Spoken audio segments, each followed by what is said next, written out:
So we're finally at the finals of the group. Currently we're looking at Group A. We're still at the Spin to Win Cup over here, so let's check this one out. Our first match in this best of 5 series. Yes, we approached the best of 5 phase of this entire event. Is on Khaldor, and we have on the left side Probius, so it already starts off well. Bedrill playing the Pros hero. We have Danny on Arthas, Erd on Leoric, Shua on Malfurion playing for Beehive, and Claudia on Falstad. Over on the right side in the meantime, 31 APM with Khaldor and Uberak. We got Phoenix playing Leoric. On Imperia, so triple frontline for them already. Gaggle on Falstad and Blub on Deckard Kane. I mean, honestly, if we didn't have so many matches in this tournament already, if you would have just shown me the composition of the two teams, particularly the one of the red team, I would have just straight up told you, yeah, there is no special twist to the draft here. When it comes to amateur scene play, this is basically exactly what you could expect. The triple frontline performance there from the 31 ATM, that's still fairly solid. Falstad might be a bit of an odd one as a simple hyper carry, but then again, it's a big map. So either way, this is not a bad draft that they have here. If you're a little bit new into this series and this event, then a quick reminder that teams are not directly drafting their heroes. Heartless, my friend. Cutting it a little bit close over here. Teams instead are heading to a website where they spin a wheel for every single role on their team, and then the wheel giveth and the wheel taketh away. RNGesus at his finest. Makes for some very interesting situations and compositions, but you still maintain a front line and the back line plus a healer, and it seems like this might be the first blood right here. Ah, it is. Deckard Kane gets killed by Probius.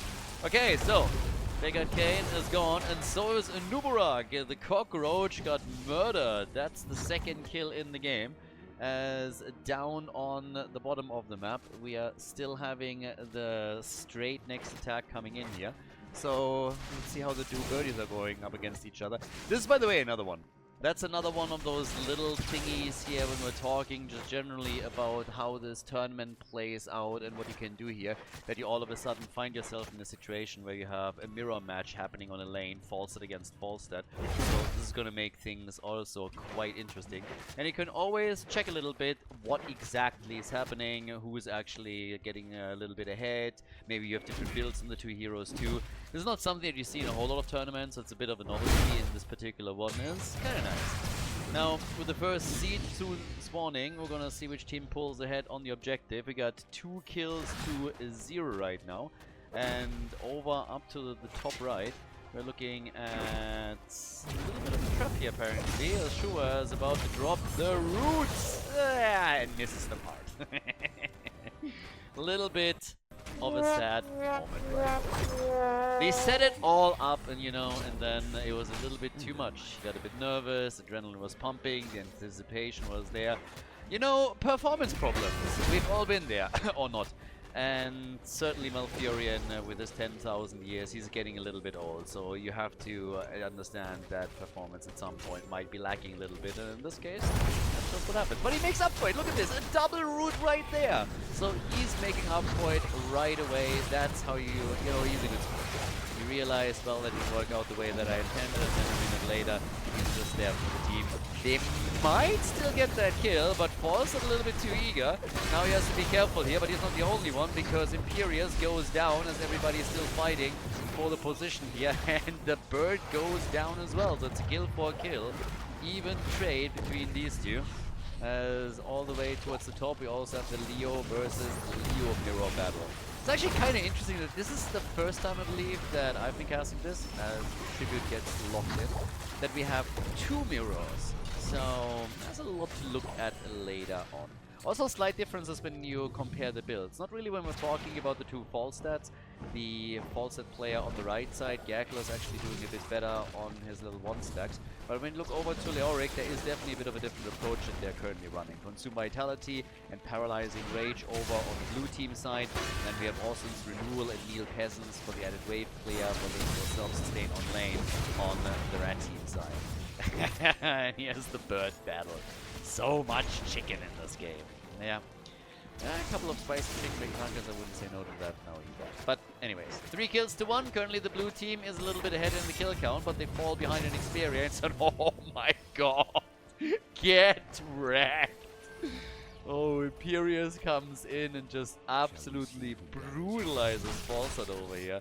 That one definitely hurt. That didn't go well for them. Now the level 7 talents are by now in. That gives us also for Arthas, the main tank, the Iceborne Fortitude. He went pretty standard with his build so far, and one of his goals is going to be to just walk down the opponent's front line throughout the game. We've seen that already happening with Deckard Cain a bit earlier. Furious down here, still with a nice connect, trying to prep it for Deckard Cain to come in, but not a whole lot that he can do about it. And now Malfurion is back as the blue team is aiming for the second tribute in a row. And they're gonna get this one. They might also get the old man, and they do. Down goes Deckard Cain, and they might even be able to follow that up with a second kill. Adi trying the stun to prep it, not quite hitting the stun though. Imperial was basically dead already, and now it's Nubarak who needs to get the hell out of there, and I don't think it's happening. Oh! Oh! Not even cutting it close! Wow! Oh, that was definitely a close call. I mean, holy hell. I thought Nubarak was dead for sure. Cooldown came back in time, and then things looked a little better, so no kill over here. Now in the meantime, of course, we're looking at level 10 abilities, slowly approaching the two teams. And if the blue team locks in another tribute, then we would very quickly have the first objective for the Beehive. So they're just buzzing around over here. Yeah, that was a bee pun. And trying to get to level 10. Actually, now that I think about it, I haven't made any bee puns or anything like that.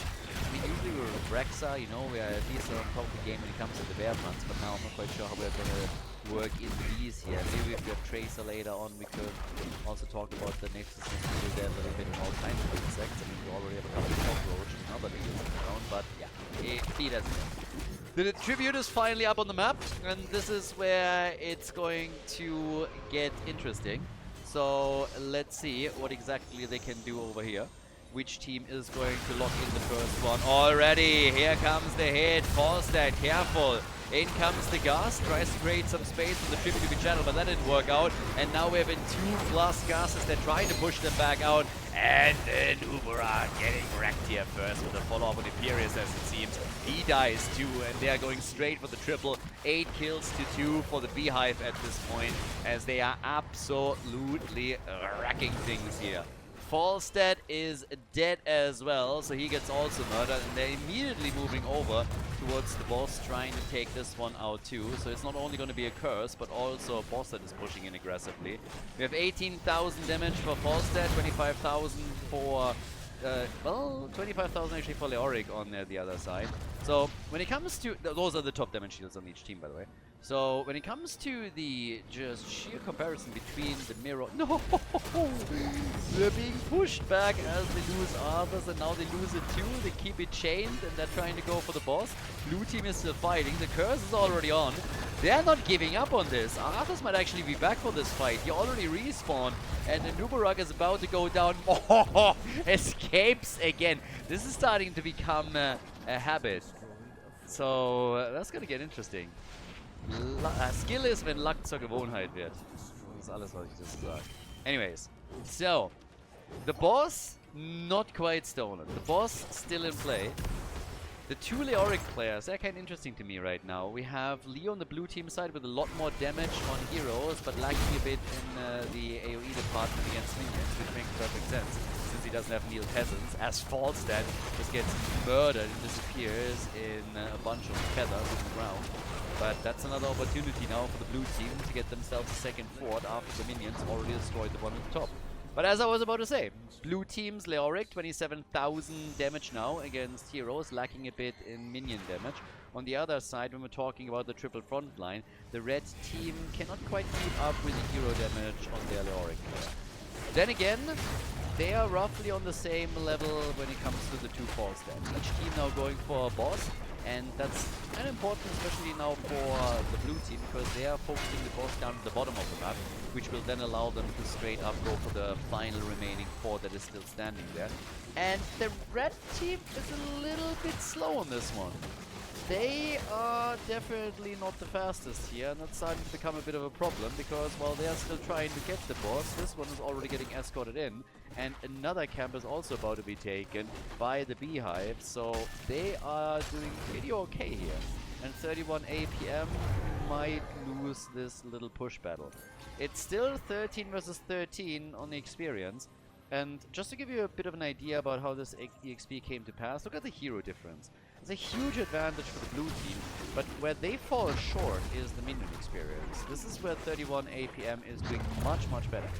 They are just so much better at getting all the minion XP, making sure that they clear the waves properly, and the blue team is lacking in that regard. Now, with the kill count in favor of the Beehive as the game continues, that will give them a bigger lead because death numbers are rising, so every time you get one of those kills, you get just more from the map, but you can't get stunned by a boss like this.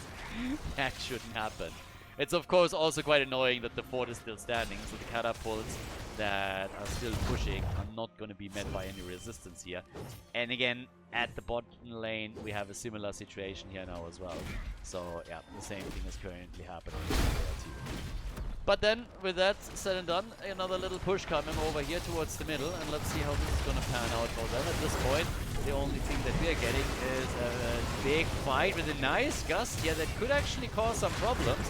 Already, Imperius is moving in, and Nubarak again in trouble for just a moment, but dropping the Cocoon as well, which already got blown to pieces. So is Imperius. He's dead as well, and that is a fate that might... Nah, they're still getting past it. Deckard Cain escaped towards the top and is now wrapping around as the blue team is pushing a bit further. Tribute is spawning, and that's going to be the fourth one in this game. But the lead experience now on the side of the blue team, and they are pulling farther and farther ahead with all of these kills that are netting themselves. At the bottom of the map, a fort gone. At the top, I still think this is going to stand there for quite a long time because nobody's pushing the top lane out. More and more drain focus now also from Leoric on the blue team side. Currently, they're just double checking if they can maybe go down to the bottom of the map and also take the fort out here, which would be the last one from their perspective. Geo with more drain. On the other side, we got the Spectral Leech now for a bit more sustain here. I mean, it is at the end of the day a double front line against a triple front line. Probius certainly doesn't count into that. If anything, he needs to be careful that he doesn't get completely murdered here. But with the level 16 talents, we now not only get Remorseless Winter for Arthur, which is going to be a huge deal, but also Crushing Hope. So that little combo with all these slows that we're seeing and then the drains from Arthur's is really a problem for the frontliners if those two work well together. And then you have the root from Alfuria, and there's a ton of CC that can be adjusted in these fights. Already the little nade over here, Arthur's not impressed. He was never a big reader in the first place, and he sees a swarm of hooks coming towards him. He just doesn't really care all too much about it. Falstad, gust them out, disengages here. Like what's happening underneath the fort, that could have actually worked in their favor. But they're waiting for level 16 talents as they're trying to save the fort. And while the fort falls, Leo, at least at the top, has also taken one down. And now we have 16 or 16. But the old man, murder and tomb! And that is a kill. Deckard Cain is down. Cardi in trouble here. Turns around, gets the cocoon. So after we had a great ult from Leo as he entombed Deckard Cain and takes him down, Cardi now forced to drop her entomb to save herself after the attempt to save Deckard Cain did not quite work out for them. Up at the top though, Leo again, he's taken out the fort that was still standing, now down at the bottom of the map as they still run a 5 versus 4. The Beehive is now moving in, trying to take that wall out. Claudia with a gust, creating a little bit of space here. Here comes the engage from Manoob. They're trying to follow up on Arthur's, but not really a problem for him. Still able to easily walk out of this. Bosses should soon be up as well. 40 seconds still for the boss, and then we're gonna have a potential push for the keeps here. 92 stacks on the red team's false stats level 1 compared to the 63 that we have for the blue team. When it comes to the damage numbers, not too far ahead. 10% more damage, I mean again, still significant. That's definitely a difference here. But the Leoric difference, that's probably currently the biggest one. 4,000 and 30,000. I talked a little bit about the discrepancy in siege damage, but then again, consider the blue team also has Probius, who's making up for that quite easily, pushing with 76,000 there on his own end. Now, 2 of the tributes that have spawned since the first objective have now been taken by the blue team, but here on the third one at least, the 31 APM is able to lock one in, which is the first one for them in this game actually. Now, Falstad still controlling the side lanes. We have at this point 12 to 3 kills. Haven't gotten a kill in a long time with this. But the next tribute is also spawning towards the right side of the map, so they should get a better position here. Then again, it might be have the bosses already up. And that is gonna make things interesting. Because both teams are now making a play for it, but we've already seen earlier that the blue team is generally a lot faster when it comes to their boss clear. And the red team was already pretty late in the rotation in the first place. So if the blue team is actually moving over, they might still be able to get something done here. Yeah, I mean, they're slowly making their way over there. Leo stunned and rooted. And we saw all of it. So, anyways, it is the first tribute. There is, well, not the first tribute, but it might be a second tribute. It's potentially the third tribute for the blue team. The boss at the bottom of the map is also going to be quite interesting because that could theoretically do direct damage towards the keys. Uh-oh, Arthur's? No way! How long does that guy survive? He finally dies, but he stayed alive way longer than I thought. The army really helping him out here. Boss is, by the way, at the bottom keep. Now, this one is not gonna go through the keep directly. On the other hand, down here, this could do a lot more damage. You need to send somebody back. Falstad is already on the way, so the bird is slowly flying over. And now that each team has 2 tributes to their name, the next one will decide which team gets another objective. But only Arthurs and Falstad have died on the blue team side, by the way. Everybody else easily going through this. Oh, and that of course hurts. Losing the keep down here, yeah, that's not really good. So from here on out, we will have continuous catapult pushing through the bot lane, trying to make a play there. Level 20 also soon going to be ready for them, and that's just bad news, because in just a few seconds we should have the next tribute announced, and there is a chance. If they split out onto the lanes, if they get Falstad somewhere, they might actually both get level 20 before the tribute fight breaks out. It would be pretty annoying for 31 APM if we would have to fight without level 20 talents against an opponent that already holds Storm talents for that tribute. But it seems like it's going to be absolutely fine for them. So, yeah, it's announced both of them are going to have level 20 by then, so this could actually decide the game. This could be the one fight that decides it all, especially considering that it will A, give one of the 2 teams a curse, and B, also potentially proc a push through the bot lane where the keep is already gone. Both of the Leo players go for Buried Alive, both Falstad players with Wind Tunnel. So, and we get the Bottomless Flask for Deckard Kane, who's already starting to set up, with Arthur's going for the Anti-Magic Shell now on level 20, for even more survivability. And here's the party. So, Claudia is trying. There's the interrupt though. A tube already being used from both Leos. And Phoenix is getting focused quickly. But the gust, I'm not quite sure if he didn't save Leoric there. That gust was not necessary, I believe. But so much damage right now. And Leo is already in trouble. Leo is gone. And all of a sudden, the red team just turning this around, taking Leoric down. And Arthur's as well. Both of them are dead. Cardi with a quick rewind as they're pushing in for Malfurion, and the old geezer is dead with Leoric completing his quest. And just like that, we have a little turnaround over here. The push through the top lane, down at the bottom of the map. It's not only minions, but also double catapult and siege giants that are pushing. Very likely the keep down there is going to fall if the red team is not able to end the game here. But they are just going for it. They're still 5 kills behind, but they've done a fantastic job in that last fight. They've been holding on to that game for a long, long time, and this might just be where they're turning things around. Core is wide open. Keep is gone. Bot lane is going to get destroyed by the minions. And in the middle of the map, of course, we're seeing a similar thing. Falstad down. That leaves only Leo and Probius as defenders for the time being. And the red team is still deciding what they want to do here. They make their choice, go for the core down here. The keep is about to get murdered as well. But this could be where game number 1 in the best of 5 series ends. Leo gets attacked again. Gets crushed. And the shield on the core is already gone. What a turnaround, what a comeback by the red team. Definitely a 6.5 out of 10 moment, considering how the flow of the game was going throughout the last couple of minutes. But this is the 1-0 for the red team. There it is. The core goes down. That's GG as 31 APM locks in the W on Cursed Hollow. Nicely done. Before we head into game number 2, make sure that you subscribe to the channel if you haven't done it yet so you don't miss out on any future content here on Khaldor TV.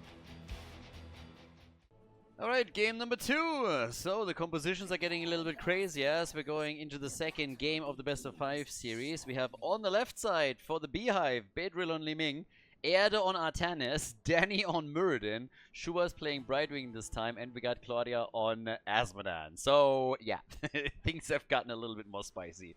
And obviously that's even more so true when you look over to 31 APM and you see what they have. They're playing with a Hyper Carry Vala, played by Phoenix here, going for Creed of the Hunter. With a Pocket Healer Morales, played by Blub. Kati, not on Nubarak this time, but instead playing Gazlo.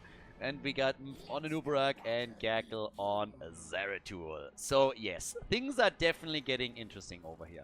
I also have a little bit of bad news. I was actually quite confused as well, but I was able to clear that up. Kati actually was so nice to let me know what exactly happened. So initially the idea was that out of each group the winners meet in a bracket, but apparently this idea was scrapped eventually by Heroes Lounge and they decided to just play out the group winner. So this is the final match of Group A and therefore also the final match for these two teams involved. Now of course there were more groups, I'm going to go through all of those finals too, but just in case if you later on a little bit surprised that there's no actual bracket phase, that was scrapped since they didn't want to mix too many teams from too many different skill levels in all of this.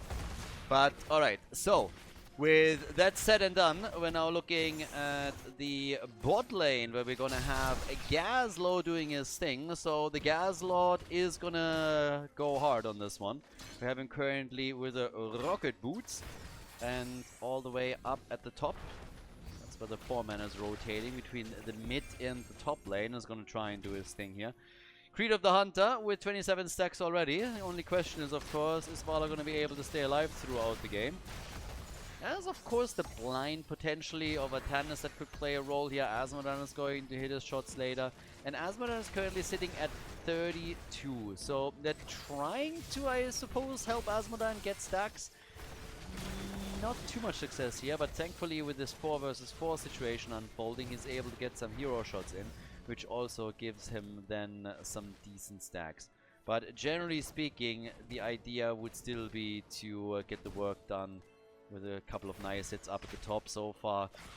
Asmodan doesn't really have a whole lot, so yeah, globes like this are also not going to help the cause here, so that's another problem, but we'll see how far they can go with this. Asmodan would be worth a lot if he had proper wave clear that could control the lanes. I mean, this is a small map after all, so if you're sitting on Tomb of the Spider Queen, you have Asmodan in the middle and he can essentially throw globes on each lane, then you have a pretty easy wave clear tool at your disposal.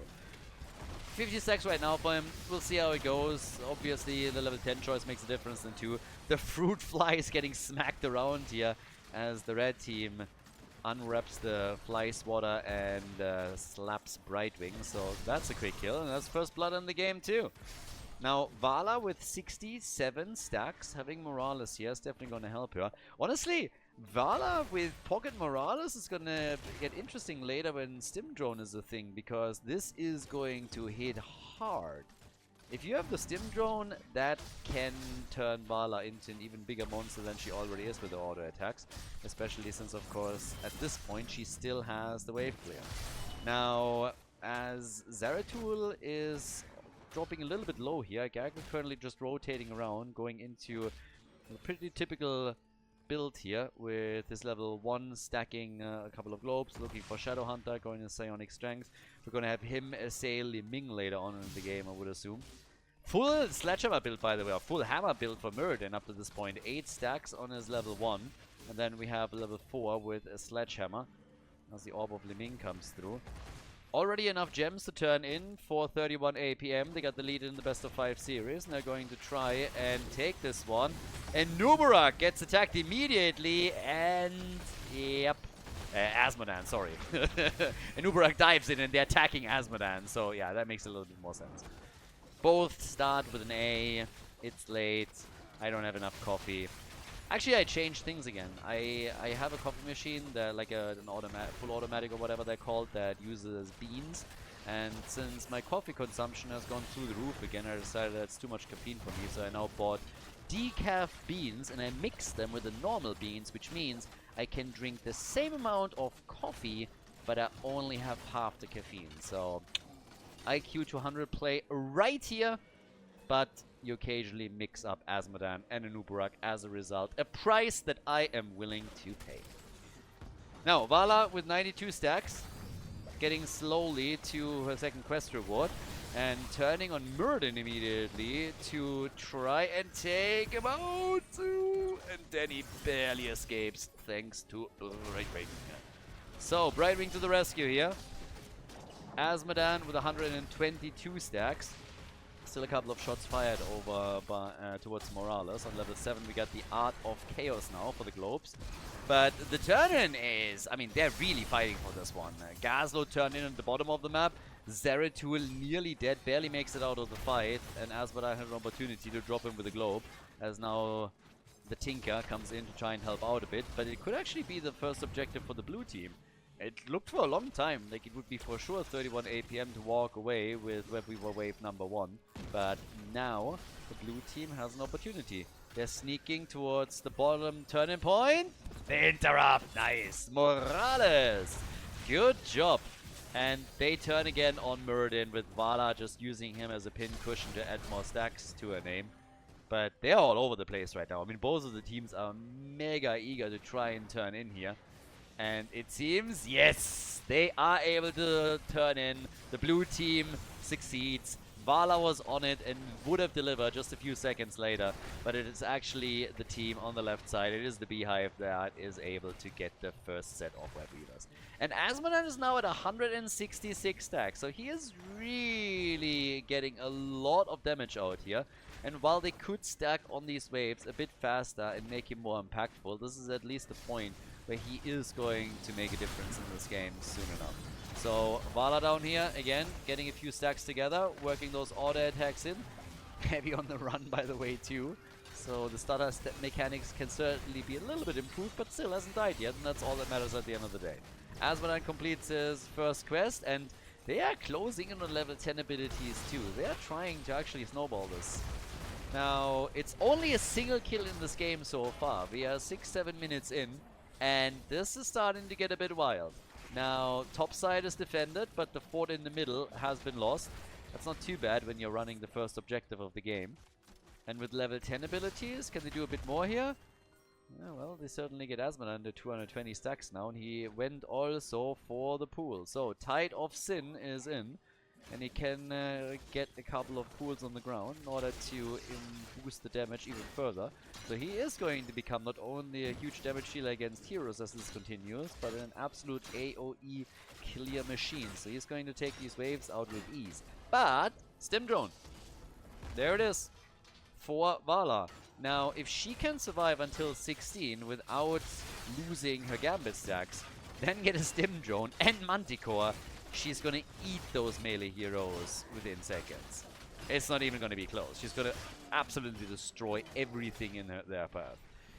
Gaggle turns in. That's the Web Weavers for the red team. And with that, they also have the camp here in the middle. Blue team has moved down to the bottom of the map to take a couple of structures out and open the wall up. Kadi the only one to try and fight this out and defend here. Should probably get a little bit of assistance soon. But this is a bit of a moment of truth for sure now for 31 APM. The good news for them, they are adding experience, even though they are the ones that have so far lost one of their forts and didn't really have an objective yet. This is their first one. So here comes the attack. Immediate move from Artanis too to try and save them here with his ult. So after the suppression pulse hit, Vala moved back, but now they're going through the middle like hot butter through cheese, taking that wall down. Gazla at the bottom of the map, and while they're still fighting here, the top side is also being assaulted by the Web Weavers, and that fort will take some damage too. They're still sitting in the middle. Vala is playing this a bit safer, by the way, now. She's still getting additional 10 hits, but not that aggressive towards the tanks anymore as she was previously. So definitely a bit more respect for what's happening here. Now top side, seems like they might be able to defend here as well. So, actually, that fort is likely gonna fall. So with that fort getting destroyed, they're drawing even in structures. Each team has now lost 1. And yeah, they did a little bit more damage in the middle of the map. Not too much. Muradin, careful my friend. Avatar was still available and Brightwing came in to help out too, but dude, if you get stunned out at the wrong moment, you're just toast. Now they take the walls out as well. That will limit the vision of the opponent a bit further, which is going to be helpful if they at any point are making a play for boss, which is something that might even get checked by the blue team, but for now it's another turn-in opportunity. And they're turning in quite a few. Here comes immediately the cocoon from Anubarak. They're trying to get some damage in. Vala running around more than she does damage.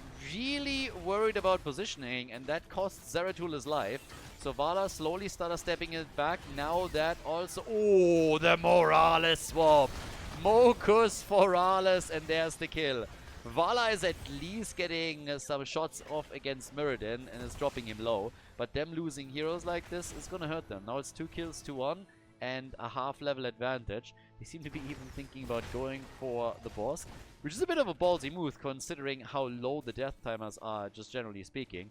And now the red team is turning in and still has also this little wave towards the middle. So 52 gems turned in by the blue team, 51 by the red team. Boss is going to be taken here, but I think they could have contested this. Morales was kind of back. Nobody was even thinking of going up there.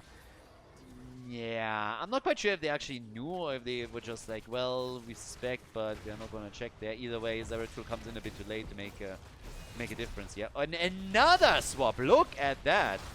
And the Artanis fans are sitting in the back. Viable, viable, viable. But then again, Trash Tannis, can he really put a mark onto this game? We'll see. For now, it's the second fort that falls. But the web weavers that the red team summoned are actually going to do some damage at the bottom of the map. Oh, careful. Muradin is really living a dangerous life today, isn't he? Yeah, that boss is going to get destroyed. Web weavers up here, not really a problem. Down at the bottom of the map, though, I don't think that they can save this one. This is too much damage done already, and this fort will fall. So, honestly, at the end of the day, this wasn't too bad for 31 APM.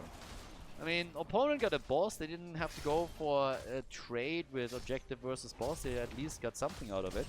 Vala's now at 36,000 damage, easily the top damage in the game. Asmodan is coming in second with 31,000. But with Vala not dying yet, this is getting interesting because we're 2 levels away from level 16. The 13 talents are already here. Once that Manticore is ready, Artanis, Asmodan, and Muradin. Those 3 are going to hate Vala with a passion. They're already not a fan, and it's gonna get worse unless they're able to take Vala out a couple of times and reduce her auto attack speed. Because once that ult from Morales hits, technically they could also use it for Zeratul, of course, when he makes a play for, let's say, Li Ming. The Cocoon is already out, diving onto Muradin here, trying to zone them back from Artanis. Vala, yeah, the Rain of Vengeance is in. But Zeratul is... This is starting to become a little bit of a thing. Gergel on Zeratul is really starting to have a tough time here. He died multiple times in the last couple of minutes. Vala is running around and attacking more with her abilities and weaving auto attacks in. Really hesitant about positioning herself properly here. Especially with Zeratul going in on this. And you can tell that Vala feels she doesn't have the support right now. Morales is here with the beam. But they gotta somehow stop this, and this is going to hurt. This is an objective that will take down the bottom fort, and here in the middle it is a camp plus the web weavers that are now pushing for keep. So the beehive with that comp is starting to look better and better. Initially they weren't quite able to get a kill. It's a very low kill game in the first place, but right now a few swaps from Artanis are doing work. Here comes the next attack. Keep is about to go down. Asmodan nearly done with his baseline quest, but there's the move for Artanis, and this time they get him. Not only do they get the kill, but they're also able to get lots more stacks for Vala. But a full level advantage now for the blue team. When we look at the damage numbers, Azmodan at 35,000, Li Ming at Azmodan at 118,000 siege damage, 35,000 hero damage, Li Ming on 36,000. Both of them pretty impressive, but not quite where Vala is at this point. And here comes Manticore. And that's the big question now. With Manticore in the arsenal, can they now go and take that front line apart? They should be able to really just burn through them. Damage numbers should absolutely skyrocket for Vala now. She hasn't died yet. She still maintains her auto attack speed. What? Zeratul? Like, what the fuck? What is this? This is the third time that he died now. Zeratul thinks he needs to be a hero here or something. Azmodan completes his quest and they keep giving them opportunities like that. That's not really... I mean, what? Dude, stay alive. Wait for your moment. Don't force it. You guys already have a little bit of a weird comp in the first place because of the RNG, but you still have the tools now with Vala. Auto attack, focus damage on a single hero. Let the blue team make a couple of mistakes. Let them come and Zeratul goes in as the finisher. Bob's your uncle right there. So, Cocoon is out. Oh, that's a deep dive. Zeratul is just now coming back. Yep, they go for Kati, but Muradin! Yes, and here's the reckoning! The Tinker, Gazlo, is coming to play and give them the clamps, and Vala is just murdering everything that gets done. A miracle that Muradin got out, and Zeratul is griefing again! Report him right now! Insta-report! Brightwing is dead! Vala needs to turn this and just go for the auto attacks right now. Stutter step, baby. Let's go. Weave those auto attacks in. We're totally not biased for Vala here, but my girl is doing work. Artanis is doing what he does best. He dies a painful death. And Vala now on nearly 200 stacks on her level 1. 53,000 damage. My girl is going easy mode over here. Zeratul, on the other hand, the handicap has a name, apparently. I mean, as much as I like the Polestar player on the last map, Gaggle, currently you are just a bit too greedy. You think you have to run it alone? No, let the girl work a little bit. Let Vala do her thing and then you come in and you finish him off. That's how you play this. You had a great turnaround in the last map, but now the blue team, I gotta say, decision making and acting as a 5-man unit, they're just looking a little bit better here. So, why are you ulting Vala for a boss? Are you kidding me? That is not a situation that we want here. Nope. This is where you need that ult. But Azmodan is dead. Gazlo coming in and absolutely wrecking him. And now Vala has no mana. No! I'm sure she could have followed him. No mana for Vala. But they killed Azmodan. Azmodan is gone. And now, of course, the chance to go for the boss. Look at her! Hit after hit, and then she keeps running away. Straight for Merlin, and he gets melted. Like Swiss cheese in the sun. So, 5 kills to 6, and don't get stunned. I just praised you, don't get stunned by the boss. You can get pushed around a little bit, that's fine, but we're not getting stunned by the boss right now. So, at this point, boss is taken. And we have both of the teams slowly getting to level 20. Gems? Plenty for the red team to get a turn in. What about the blue team?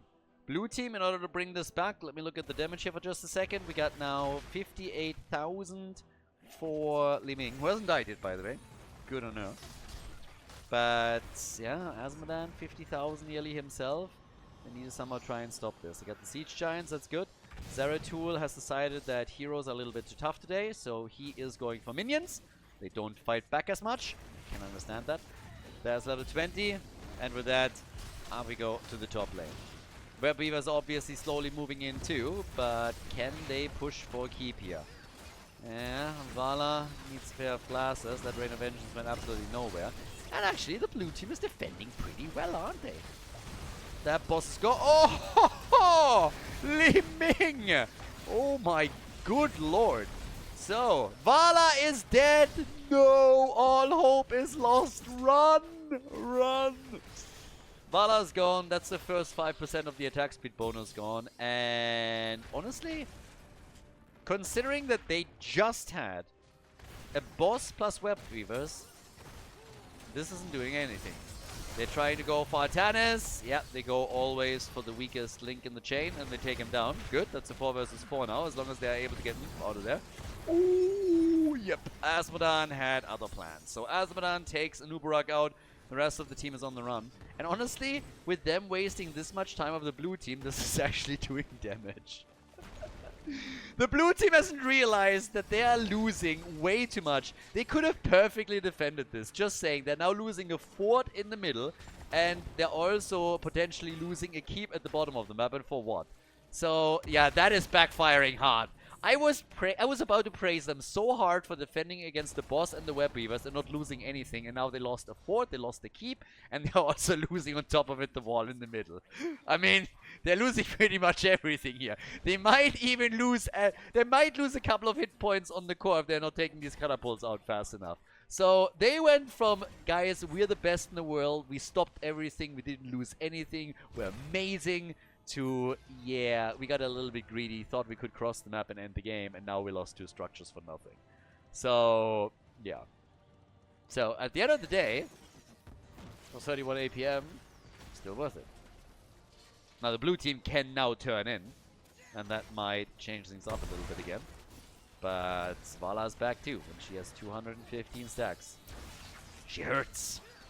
Now, Muradin, by the way, talking about hurting, has 57 stacks on his level 1. He's now sitting at 26,000 damage, just saying. Not too bad for a tank.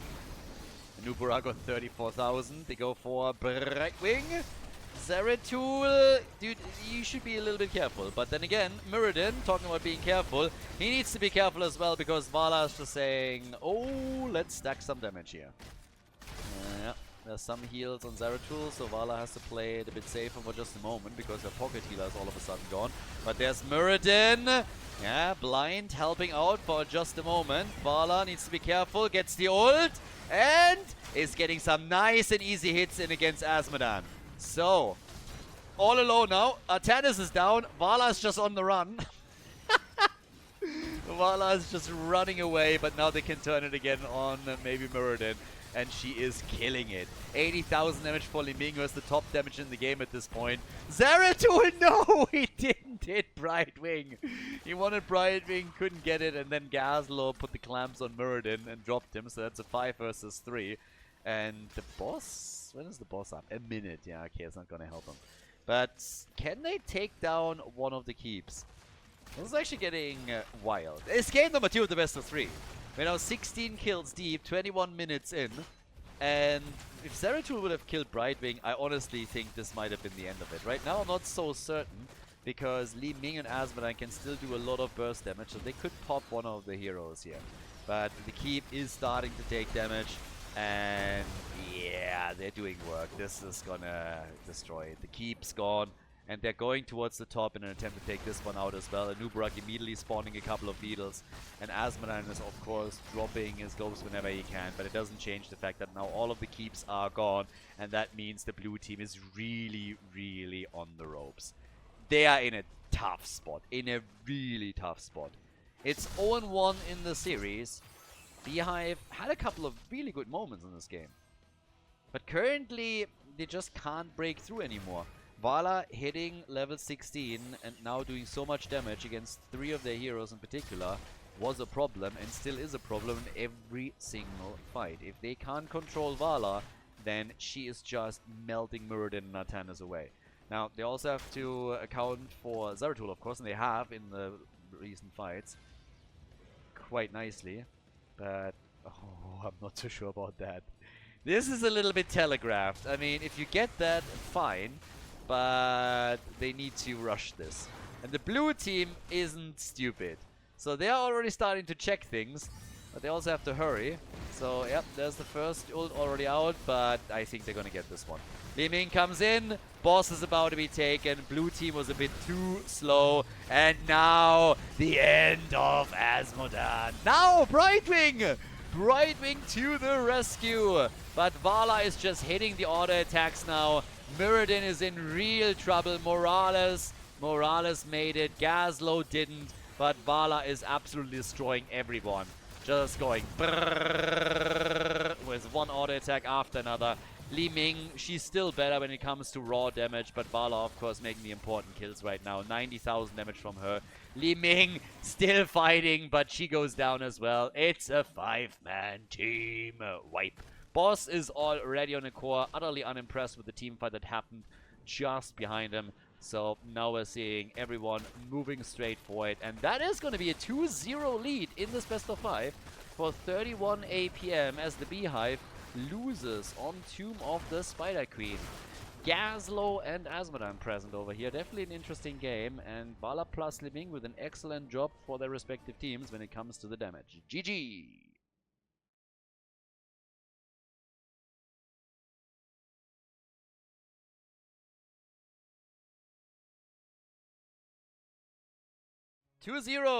Third map in this series, and maybe even the final one, depending on what 31 APM can pull off here. We're on Infernal Shrines. We have Bedrill on Ophir this time for the Beehive, Erde on Dehaka, Danny on Tyrael, Shua on Stukov, and Claudia on Sylvanas. Not too bad. For a huge RNG factor, when you're spinning that wheel in those positions, it's actually not too horrible. For composition. Nothing crazy this time. And over on the side of 31 APM, we got Kati on the Zebo. Blub on Oriel from Blaze, Gaggle on Muradin, and Phoenix on Illidan. You know, Gaggle played Zeratul last time. He griefed a little bit in the mid game, and then when it came to game number 3, everybody told him, you know what? You died too many times. You play Muradin now, because Muradin doesn't die a lot. That's obviously not what happened, but yeah.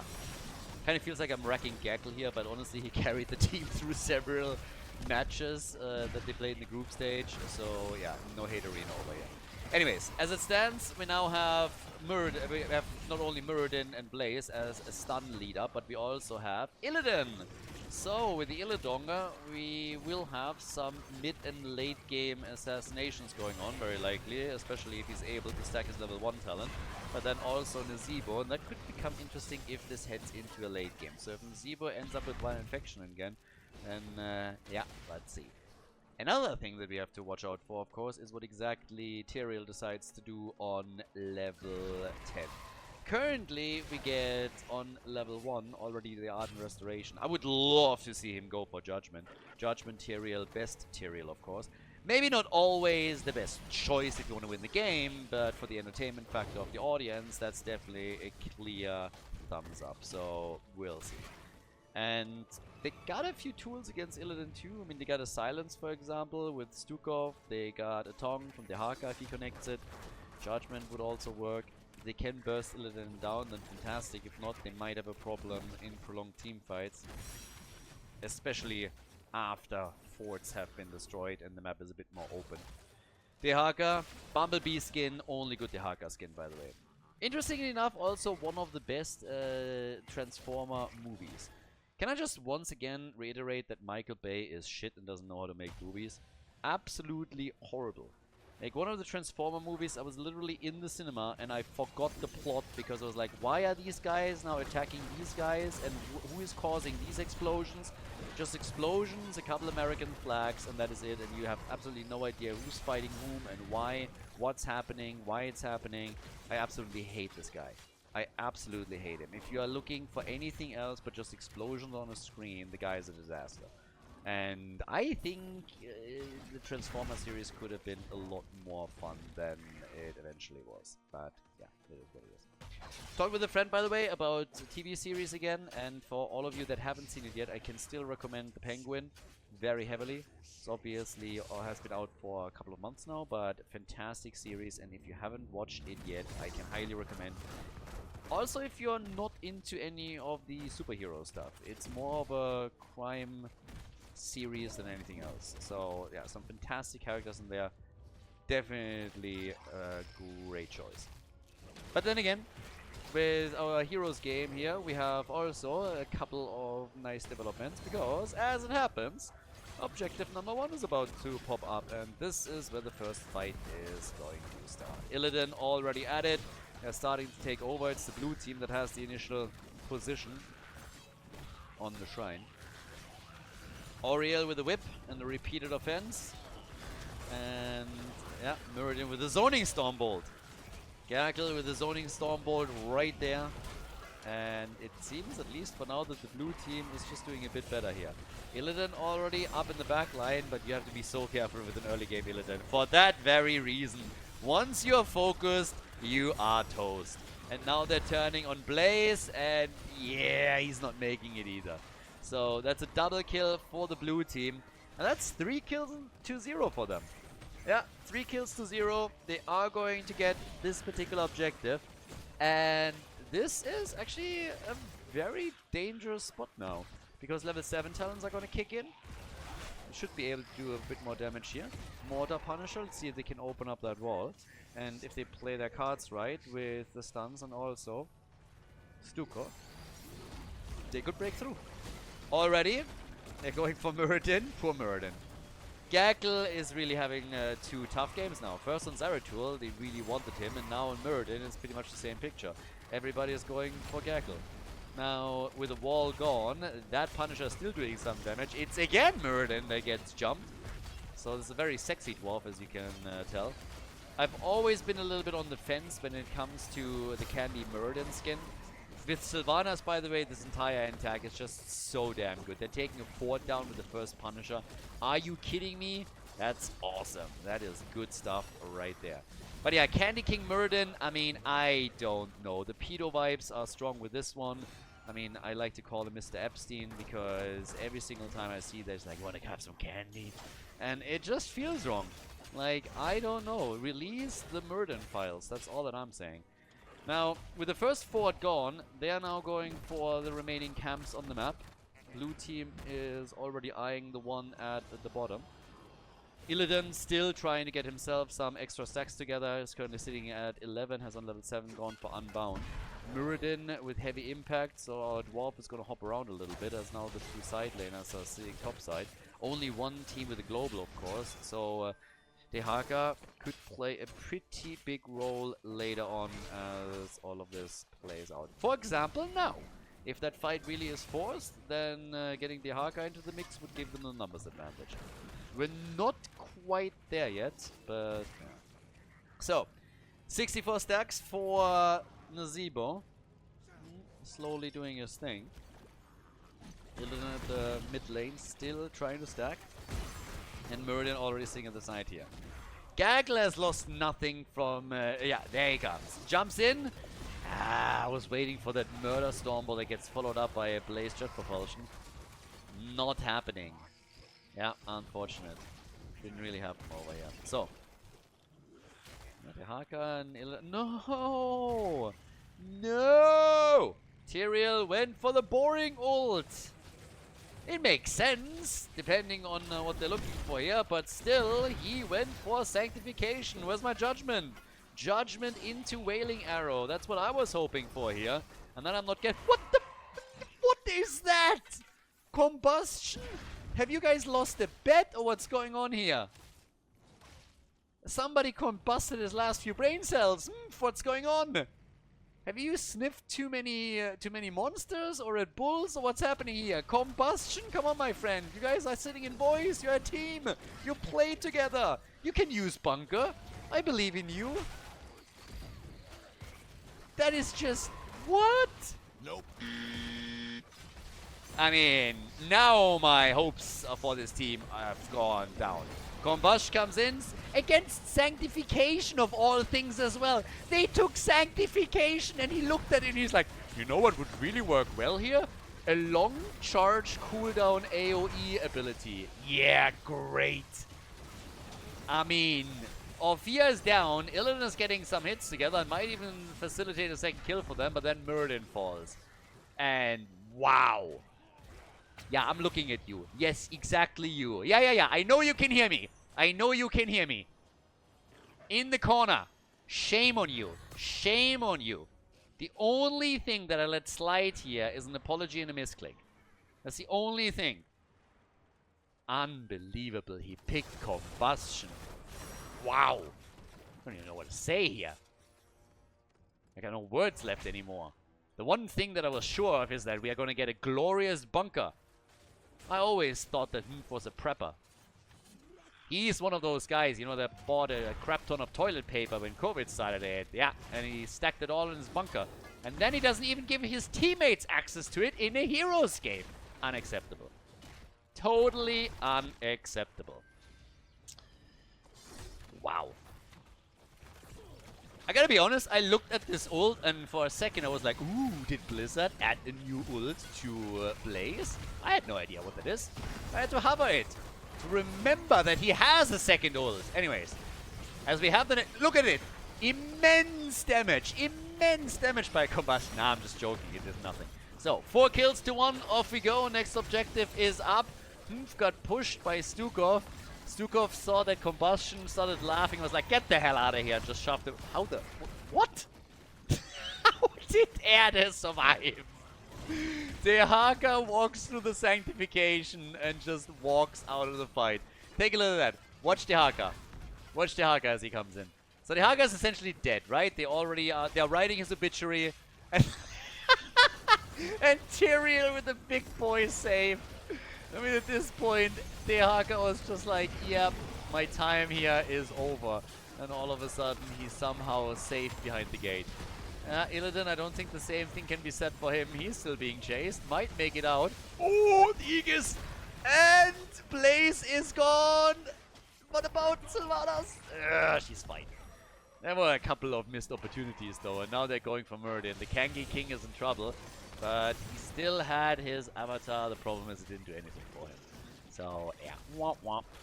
Sad moment for the red team. So, seems like they're losing a second objective. 6 kills to 1. This entire fight did not go too well for 31 APM. Cardi is now also on the run, gets licked. And that's the end of Nazeebo. yeah. Trying real quickly with the... I mean, why not? But the ice block there, all alone, surrounded by 5 people. It's like, maybe they go away. Maybe they don't see me if I ice block. I like it. I mean, again, why not use it? But still. So, wasted a little bit of their time. Here comes the push for the second fort up at the top, and they're going to get this one. So, second fort is also going to get destroyed. It's so nice for the nerf Sylvanas in these situations. The blue team really, with such a great push, with those objectives, thanks to Sylvanas, as she's just doing work. So now they're going for the top side.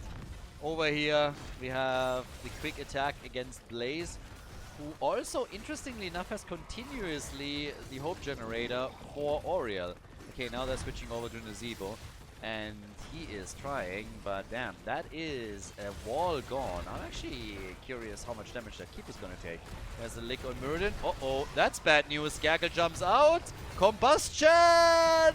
And yeah, it did nothing. It is absolutely nothing. Oh god. If there is a day, you know, I mean, Blizzard and just generally Heroes is obviously written with amazing code, so it's not like there could be any bugs. But let's just assume for a moment that there would be a bug one day and combustion wouldn't do any damage. Do you think anyone would notice? Do you think anybody would feel the difference? Is what I'm saying here. I personally don't think so. I think it would take years until they discover that there's a problem. Alright, 16 talents are now in. What do we actually have? We have 47,000 damage by Cardio Nazeebo. We have 39,000 for Orphea. And Blaze is sitting at 28,000. Second highest damage dealer on the team. Congratulations. Where Sylvanas has actually not chipped in all that much for the blue team, but she has been the one to push for structures the entire time here. Now, 55 stacks for good old Illidan. That's actually not too bad. I mean, he can make the difference here. Another lick on Nazeebo. I think the Haka is just a bit of an addict. You know how I think people in the jungle or whatever, they were licking poisonous toads for like a high. I think that's what the Haka is currently doing. He sees Nazeebo and all of these toads, and he's like, and then he goes on an absolute trip. Like, you can't tell, but the Haka is absolutely tripping out of his mind right now. Now, once again, they're trying to push out here. That ult didn't do a whole lot for Morphia. And Dehaka, look at him. Ada connecting one after another. The guy is on a massive high right now, and somehow it empowers him to connect every single tong that he throws out there. So he's pushing in again. They already took Blaze out. You know what helped there? A bunker, exactly. And again, I've seen this one before. Nazebo is just like, I am surrounded. Ice block. So, yeah. Top side, Illidan, he is using his PhD in PvP to PvE, sorry. His team was hoping for some PvP action, but currently he's just going for the PvE moment and is trying to take a fort down. In the meantime, down at the bottom of the map, they're just obliterating the next wall, and it seems like we are in one of those can't stop, won't stop moments for the Beehive. They're mad. They lost 2 maps in a row. They don't want it to all end here. They want to bring this back in the best of 5 series. And so far, they're quite okay. Now, there is, of course, one component to all of this that we still have to highlight. I talked about it at the beginning of the game, as Illidan gets soloed, essentially, by Dehaka. I'm telling you, Dehaka is on steroids. He definitely is. He is doped out of his mind right now. He's been licking Nazebo on his toads all day, every day, and it has just given him superpowers. That's essentially what we're looking at. But the one thing that I wanted to talk about is actually Nazebo. You know, at level 17, they're 1.5 levels behind, but he is at 144 stacks. If they make it to 20, maybe Vile Infection can turn things around here for them. Maybe. I mean, time will tell. For now, they're having a tough time. They're not even... well, actually, they're slowly starting to contest this over here. Illidan isn't here yet, so they gotta be careful. But they're also losing a lot of stacks, and the blue team is already at 20, and they haven't even engaged in a fight yet. So that's the next problem. Yeah, jet propulsion. There's combustion! Oh, and the hunt! As Illidan tries to come in and get a kill. Sanctification is out! Sylvanas is on the run. Illidan! And Sylvanas jumps on the wave, is able to get out, and then Orphea comes in with a big slap. She takes down Illidan. Stuko falls as well, but another lick from Dehaka, who's absolutely on a tear today. He's coming in, trying to take Muradin out, and they get him. Teriel falls too, gets the explosion value, nice, hits 2 of them. Topside fort is about to go down as Orphea is crushed by Nazebo, but this is bad news. This keep is taking lots of damage, and here in the middle, the wall is getting attacked. Now, it might end up with the red team getting an objective at least, but there's also only half a level missing, less actually, until the Beehive has level 20. And this bottom keep is potentially even falling. Somebody needs to go back there, and nobody does. Nobody cares! They just go for the objective instead. Send someone back, please. Save the keep! What are you guys doing? No! No! I'm not even mad. I'm just disappointed. I'm not even angry. I'm just thoroughly disappointed here. How much time do you need to save your keep? Guys, you only killed a fort. You're not gonna get that keep. That's not an even trade. Level 20 in the hands of the Beehive. Boy, oh boy. The Seal of Eldruin. And yeah. Yeah. It's up to Kati now. It's up to Nazebo. Half a level. And roughly 20 stacks. So they need to get the stacks for Nazebo, and then they need to go. But losing that bottom keep, I mean, wow. Yeah, that was actually a nice one against the Dehaka initially. It isn't working out the way that they wanted to, though. Oriel is gone. And here comes... yeah. Okay, I think this little fight that we just had is symptomatic for every single one that went for combustion. Look how combustion works. Look how this works. So you go in with combustion, you make the big play, then you get licked, the opponent uses sanctification, and then they kill you. That's how combustion works. Don't tell me they're losing this now. No! It's because they didn't protect the keep. They did protect the keep. Nazebo is on 20, but he doesn't have the stacks yet. They need to defend. Defend! Vile Infection's in. Illidan is dead. No! gazebo! Dehaka is insane today. Dehaka's just crazy. Erde is getting one of these hits in after another. 16 kills to 5. Beehive with a win. The 5-man wipe as they take down 31 APM on the third map of this best of 5 series here at the Spin to Win Cup. The final of the group. And yep, that's the first point on the board for the blue team. Nicely done. Well-deserved victory. GG. And well played. Good job. Very, very good job here. And the comeback potentially from the Beehive.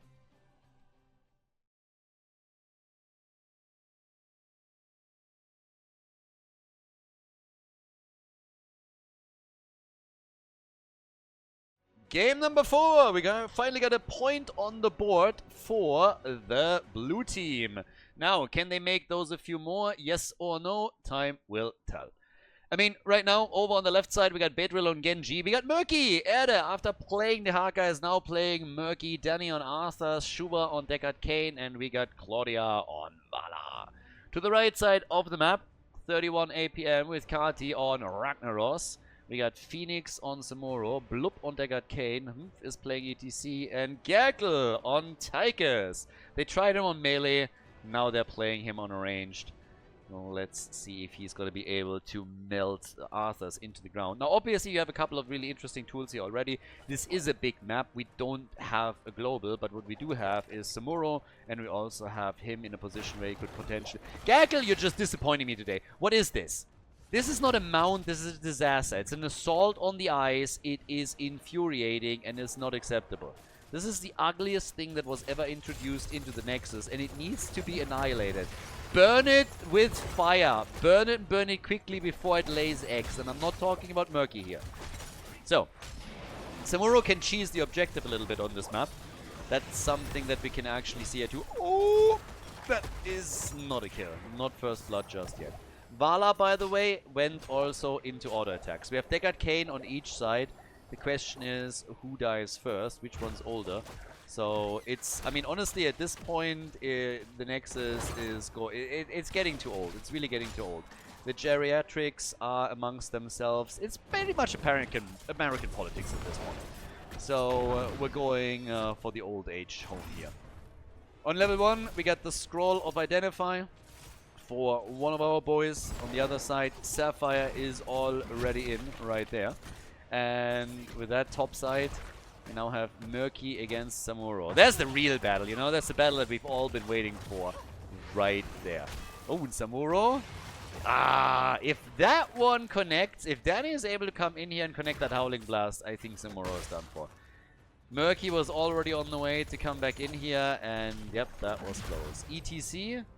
Also sitting tight. Let's see what we're gonna get from him. Down to the bottom of the map, we have our boy Ragnaros. That's a Ragnaros skin, by the way. Baby Rag, always a pleasure. Baby Rag is always fun. You can question that little skill choice over here for just a moment, but still, Baby Rag is amazing. Yeah. Nearly getting the better of Genji now, too. This is the problem when you're thinking you can go toe-to-toe with the big lava monster. But... on the side of Tychus, we now get Master Assassin. And Murky is prepping things up with the Slime Time as we got the Frozen Waste. I mean, good on the Beehive to get the point in the last game. Now the big question is, can they force map number 5 out of this or not? So right now it is Samuro at the top who might be in a bit of trouble. It's actually pretty quick on his feet over here for now, but they are already realizing what's happening. Phoenix, on the other hand, just swaps it out and says, no boys, I am out of here.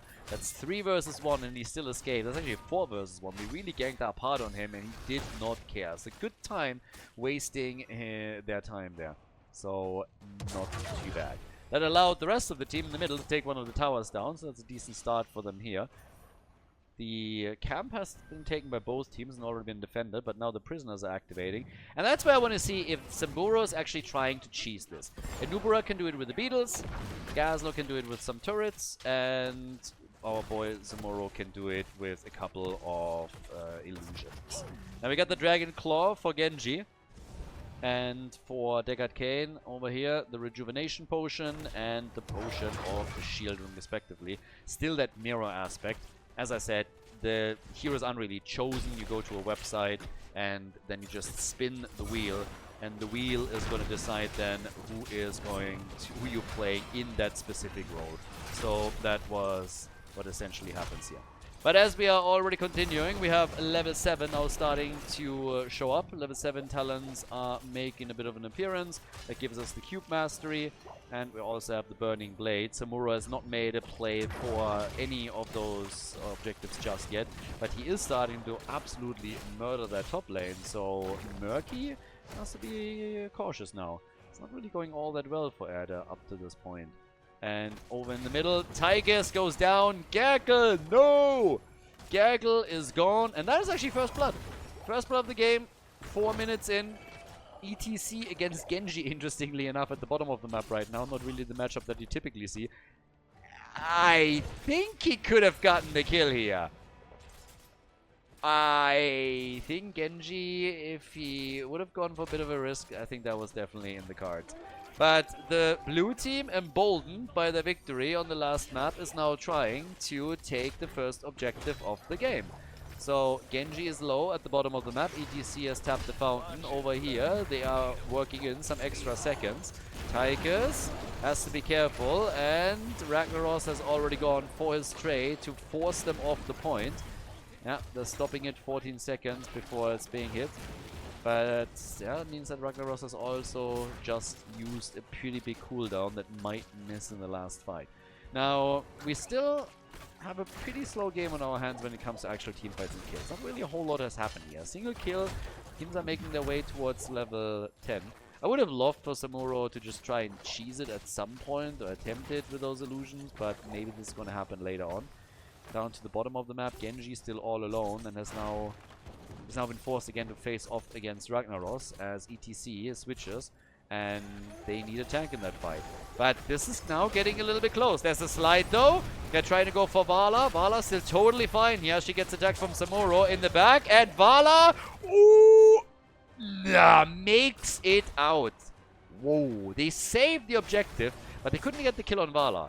That would have been a pretty nice kill. If they are able to lock that in, that's 5% of the attack speed gone. But Vala able to make it out of the fight. But it already illustrated a bit how difficult it could be for her later on to stay alive. Let's not forget, none of these games have been played out with some double support hyper carry set up. There's no second support that they have in these situations, which means that Vala going for an auto attack style is definitely taking a slight risk. Lava Wave is in. Somewhere Trixler is a happy panda. We also have Blade Storm. And we have a mosh pit. Dance, baby, dance! Gets interrupted, but the follow-up from Deckard Cain. And the other Deckard Cain is down. Nice. They go for Gaggle again. And he's dead. He got gaggled. So, 2 kills to 1. They're trading. After the mosh pit, I honestly look for a moment like they might walk away with a few additional kills, but what we still get is at the bottom of the map, Ragnaros making his move and starting to take the wall out, hoping to also get some additional damage in on that fort. Blue team is not as consistent about getting the mercenary camps as their opponents. Little bit of a problem here, to be honest with you. This could definitely become an issue because currently it's really 31 APM that is pushing on all of the lanes. They're doing that at the top right now. They've already done that here in the middle. And at the bottom it's a continuous pressure play from Ragnaros, and now ETC is helping out, which is forcing Genji back, obviously. That's a lot of damage, and nobody's really helping out here. As long as the minion wave is there, they're still doing a lot of DPS to that fort, which means that it's now down to 50% of its HP. And while the blue team is now finally going for another camp, we have the same also here on the right side. They're immediately in position upon it respawning, so exactly what they need to do. And top side, yeah, it is Samuro that is still pushing. I would love for him to try and cheese this a little bit more. That would be fantastic. I mean, now that Arthas is moving in this situation, he wouldn't have been successful here, but they can still start to annoy him slightly. Arthas is dealing with those illusions, and with only 5 seconds on the clock, the Beehive is still hoping to lock in that first objective of the game, now that we move past the 8-minute mark. The damage numbers, well, we're currently looking at only 15,000 for Tigers and 24,000 for Genji as the top damage dealers in all of this. Not really a whole lot. Again, the fights, we had a couple of brawls over the objective at the top right, but not too much. And now it's all this little bridge of death that they have here with an early level 13 talent for 31 APM. Down at the bottom of the map, Ragnaros getting wrecked. Genji coming in and getting the kill. That's the third kill now for the Beehive. Yeah, they are starting to get some momentum. Guys, we might go game number 5 if this continues. Yes, nobody wanted to listen to that one, old man. Deckard Cain wants them to stay a while and listen a little bit, but nobody is interested in that stuff. Everybody is just sitting there, is like, you know what, how about just no? How about we don't do that today? Now Murky has gone into the fish tank. Genji still trying to chase Samuro, but the rest of the team is meeting in the middle as the blue team is again hoping to get those few seconds that they need for the first objective in all of this. Now, Vala, of course, now also with Tempered by Discipline for a bit more sustain for her. Ragnaros still with the Lava Wave. Could use it actually at the bottom of the map right now to get some pressure there. And also counterplay Murky. But up here, it's still the fight for the objective. They try to go for Gaggle again. Tigers has to retreat. Arthur's already using his ult and just pushing for it. X-Strike from Genji. But he's able to get away. Gets the grenade out, and now the body blocks might be a huge issue for Arthur as he's trying to get his way out of this. The objective gets taken by the blue team, but you lose Arthur's in the process. Deckard Cain with a big ult, hitting 4, but now ETC is just pushing them around. They go for Vala, they drop her, and now it's time for Deckard Cain to potentially die as well. Yep, maybe not. That was a little bit... That was unlucky. They could have definitely gotten that kill. If the coordination would have been a bit better by the team, Deckard Cain would have fallen. But them just taking down Arthurs and killing Vala was already pretty huge, because that means that it's a much easier time for them to defend against, I was about to say the Web Weavers, the cavalry. They look about as ugly on, on those thingies, but yeah, not quite Web Weavers there. They don't spawn in. But the one in the middle gets immediately taken out. At the bottom of the map, it shouldn't really take too much for Ragnaros to defeat this too. And at the top, it has already happened. The red team is still walking around with an experience advantage, currently sitting at roughly half a level. Mostly from them getting the hero experience. That minion experience also playing into this a bit. And they are looking for the boss. And the blue team has so far not seen any of this. And more importantly, they're not making counterplay at the top. They're not going for the top in an attempt to take this out either. So that is problematic. They find out about it now. Odin is in. That's an interesting mosh pit, especially with nobody caring about it. Now Samuro is going for the fort in the middle. They're still fighting down here. Genji and Arthur's on the way, but they're a little bit too late. So this is working all perfectly for the blue team, for the red team. They get the objective. They get the kill against Murky. Murky will be back, but Samuro is still pushing throughout all of this. And so far, nobody has died on the side of 31 APM. They have level 16 talents, which gives them an advantage in this fight. Ragnaros finally falls. Has still not used that lava wave again, I believe. And now they're trying for Deckard Cain and they take him down. Blue team is losing a hero too. Still Samuro nowhere to be seen. He's just on lanes. And while ETC dies, the boss is going to take out the bottom fort for sure. And Samuro is still defending, attacking, and just doing his thing. Using his Blade Storm to move through this too. 5 kills to 4. And that's a pretty fun one, honestly. I mean, Phoenix is just saying, guys, I got those lanes. I'm pushing for the remaining structures. If you lose a hero, it's not too bad for us either. So it's a bit of a wild one all of a sudden. 5 kills to 4. Vala has her Manticore. 133 stacks and has only died once. So only 5% of the attack speed bonus is gone. But look at the raw siege damage from Samuro. He's at 120,000. Push to the top and forces them to defend there as well. Topside boss is of course still available, so technically they could still go for it. But yeah, with that we now have 5 kills to 4. In comes Claudia. They're trying again for Ragnaros, and Ragnaros is dead again. Saving the big ults for the next game, by the way. as you can already see. So, in the middle, Murky. No! The bunny, the frog, they're dead. Did it! Yeah, but Samura is now going to get that fort at the top, isn't he? The rotation is going on from Murky, but I think it's going to be a little bit too late for this. And even if he isn't, that is a lot of the hit points just gone. Pufferfish is out. And honestly, Phoenix should just go for it and finish that topside fort if his illusions don't. Or if that wave doesn't. Because there's the grenade. Okay. Gaggle comes in and steals the kill. Typical Gaggle move. Comes in, drops a grenade. Ooh. And now they can go for Arthas. There's the lava wave at the bottom. Nice. Ragnaros. Look at that. Going for the big one. Arthas is gone. Those are some nice moves for them. Take the top fort out. Lava wave at the bottom of the map. Octo grab against Tigers. But I think they can still save him throughout all of this. And they do. And now Deckard Cain is a bit out of position. They might be able to drop him here. But yeah, not quite. This is still a great position to try and move in for the next objective. Or at least drop that fort in the middle. And the lava wave has now destroyed the entire bot lane, so that means that they have a perfect chance to get some damage done at the bottom wall. Ragnaros with the trade. I honestly don't understand why, but there it is.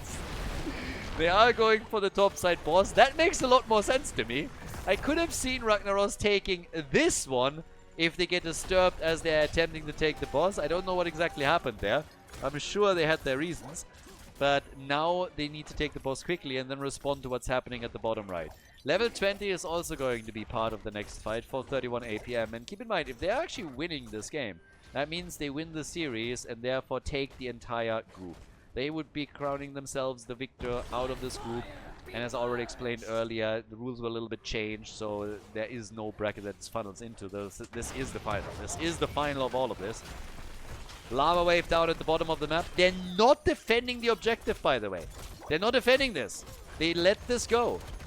So, Beehive, I'm not sure if 31 APM wants to try and end the game here. That would be a bit ballsy, considering that they're only destroying one keep and remove only one armor shield from the core. It's not impossible, though, with level 20. If you get a couple of kills here, then, yeah. ETC slides. No mosh from him. Just yet.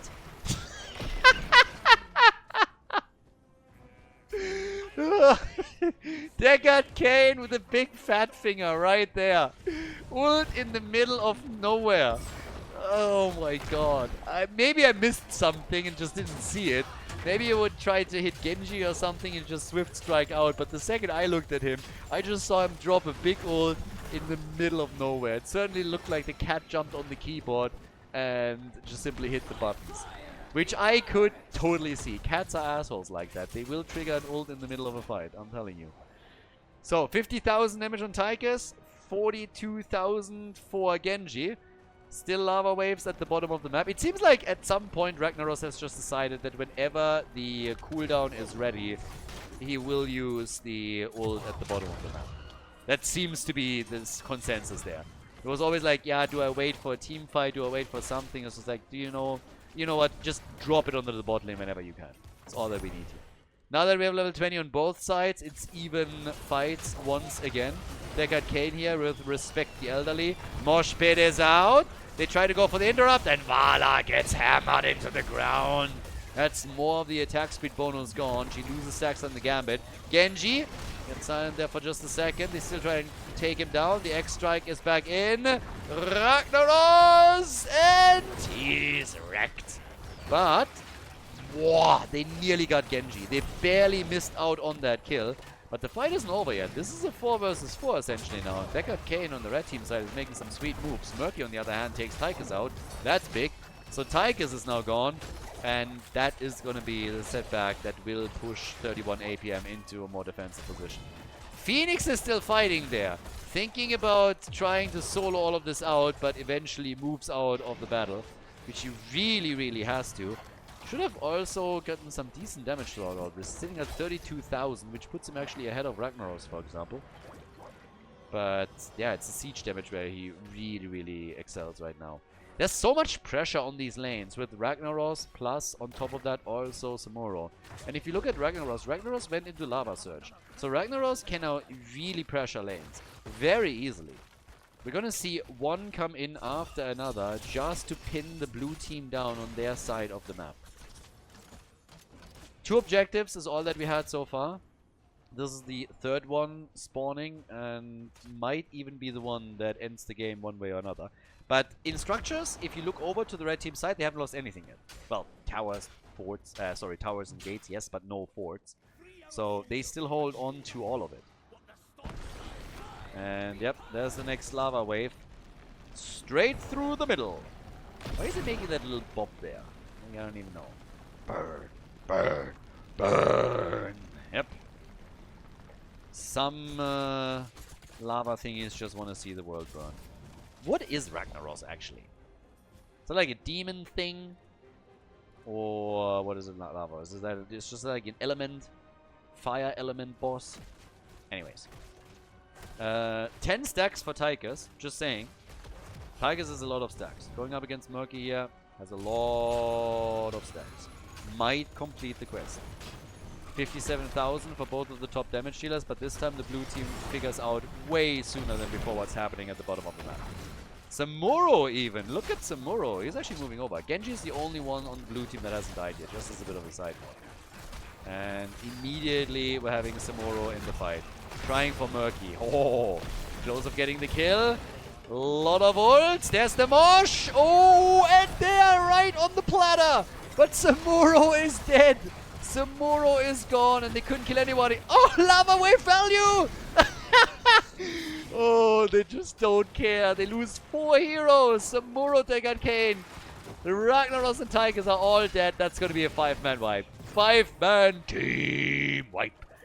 I got so excited when I saw Ragnaros get the lava wave in the middle of the team fight and then it just did nothing. Now, the fort in the middle has actually been destroyed by the wave and the camp. So that is very good for 31 APM. Them losing the entire team, questionable. Probably a little bit less good. But what can they do with it? They take the boss. They still rotate on those lanes. One of the issues that they're of course facing is that all of their lanes, or most of them, were pushed back by Samuro, by Ragnaros. So this up here is a thing. But the boss should be easily, or the core should easily be able to deal with this. So they go for the boss at the bottom of the map. They want to go for the objective. And they're going to get value out of this. The only question really is, how much? We're already 21 minutes into the game. Vala is helping with the defense here, just to be on the safe side. Ragnaros with another lava wave, but won't be able to save that fort, of course. So this fort is gone. This is the first major structure that the blue team takes out. And it will march over to also drop the wall on that keep. Now the objective up here, that is actually up for debate still. It's not guaranteed that they're winning this one. They might still lose this. It could be stopped. It's getting close though. The Grunts are already trying. Here comes again a mosh pit attempt. Vala, careful. 7.8 seconds and they stopped it, at least for now. Arthas in the middle of 4 heroes of the red team and he gets finally murdered. So Arthas is down. Now they're trying to follow that up with additional kills. Genji's already low and is gone. He needed healing. 13 kills to 9.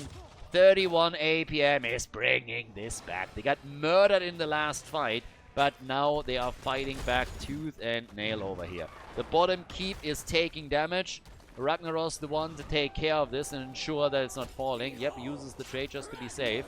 And now the blue team is the one that finds themselves again on the defensive and might actually lose the objective. And that's not all that the red team tries to take now. 31 APM has started to defend at the bottom of the map with Ragnaros and his trade, has gone for the objective and is now going for the boss at the top as 2 of the heroes of the Beehive are dead. 2 heroes are down. 13 kills to 9, and here's the opportunity to push for more keeps and also go for the core. Boss is going to be taken. That thing marches straight for the core. The only question is, are they getting the objective too, and are they actually trying to end the game here? That's the next one. Ragnaros now with the next lava wave straight through the middle. I mean, the wave clear, he is overtaking Samuro pretty soon. Deckard Kane dies. They are going for the objective again. The boss is at the top. This is looking grim for the Beehive. They just got a 5-man wipe, and now, shortly after, they are the ones struggling. Nice attempt by Murky, by the way, to cheese the objective. Nearly made it happen. Barely losing out on it, but this kill is also completing the quest for Tychus, so he's now done with the Master Assassin. And now we have a boss pushing through the top lane for the core, and we have the objective for the red team coming into play. We're going to get some raiders, and the Beehive, they are in so much trouble. All that wave clear against them with Ragnarok tomorrow started to make it harder and harder for them to push back, even after they killed the entire red team. But now as the boss is defended, more lava waves, this time through the middle. Keep is already about to go down here, which removes another armor shield from the core. And then they're going to push for maybe even the bottom or just go straight for it. 70,000 damage from Genji, 77,000 from Tychus. Here's the play for map and match as 31 APM tries to win the group in the Spin to Win Cup, tries to come out victorious in this best of 5 series and pulls it off against the Beehive. They lock in the W with 15 kills. They only got 10 kills to 15. It's game 3-1 victory for the red team. GG.